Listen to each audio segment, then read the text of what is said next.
پاکستان میں شاید ہی کوئی ایسا ہو جس کے لیے لفظ قبضہ مافیا اجنبی سا ہو یا اس لفظ سے آشنائی نہ ہو۔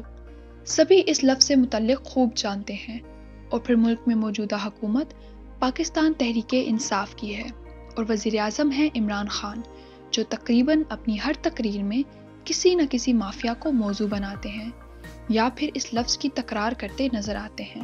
ویسے تو ملک میں مافیا کی متعدد اقسام ہیں، جن میں منافع خور مافیا، چینی و آٹا چور مافیا، ادویات مہنگی کرنے والا مافیا یا دیگر شامل ہیں۔ یہ سبھی اس تحریر کا موضوع نہیں ہیں۔ فی الحال جس پر لکھنا مقصد ہے وہ ہے زمینی قبضہ مافیا۔ زمین پر قبضے کئی طریقوں سے کیے جاتے ہیں اور یہ مافیا بھی مختلف حربے استعمال کرتا ہے۔ عموماً سرکاری اراضی پر کوئی سیاست پشت پناہی لے کر سرکار کی زمین پر براجمان ہو جاتا ہے، یا پھر کوئی طاقتور کمپنی۔ ایک طریقہ اس مافیا کا یہ ہوتا ہے کہ کسی فرد کی زمین پر کوئی طاقتور اپنا قبضہ طاقت کے بلبوتے پر کر لیتا ہے اور کمزور شخص کی زمین ہتھیا لیتا ہے۔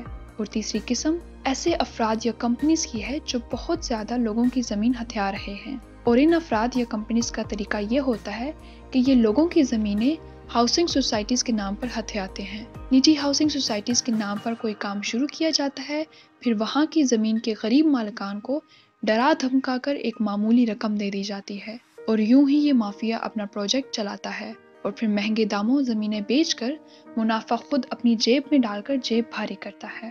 کن زمینی قبضہ مافیا کے خلاف کارروائی ہوتی نظر آتی ہے؟